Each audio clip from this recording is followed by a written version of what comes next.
ഒരു ബൗളിലേക്ക് 2 cup potato വേവിച്ച് സ്മാഷ് ചെയ്തത് ഇട്ട് കൊടുക്കുക. അതിലേക്ക് 1 കപ്പ് കറുത്ത കടല വേവിച്ച് ഇട്ട് കൊടുക്കുക.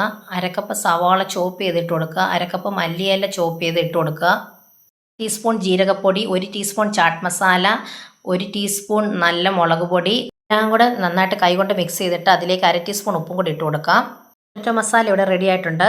പാനിപ്പൂരിയുടെ പാപ്പട് നമുക്ക് എണ്ണയിൽ വറുത്ത് കോരി വെക്കാം. ഈ 2 ടേബിൾ സ്പൂൺ ഗ്രീൻ ചട്നി നമുക്കൊരു പാത്രത്തിലേക്ക് ഒഴിച്ചിട്ട് അതിലേക്ക് ഒരു 1/2 കപ്പ് വെള്ളം ഒഴിച്ച് 1 ടേബിൾ സ്പൂൺ ബൂന്തി ഇട്ട് കൊടുക്കാം. ഓരോ പൂരി എടുത്ത് അതിൻ്റെ നടുഭാഗം ഒന്ന് പൊട്ടിച്ച് ഒരു ഹോൾ ഉണ്ടാക്കാം. അതിലേക്ക് ആദ്യം പൊട്ടറ്റോയുടെ മിക്സ് വെച്ച് ഗ്രീൻ ചട്നിയുടെ മിക്സ് ഒഴിച്ചു കൊടുക്കാം. പുളിയുടെ ചട്നി വെച്ച് കൊടുക്കാം. സേവ് വെച്ച് കൊടുക്കാം. ഒരു നുള്ള് ചാട്ട് മസാലയും മുളക് പൊടി ഇട്ട് കൊടുക്കാം. ഈ പൂരി റെഡി ആയിട്ടുണ്ട്.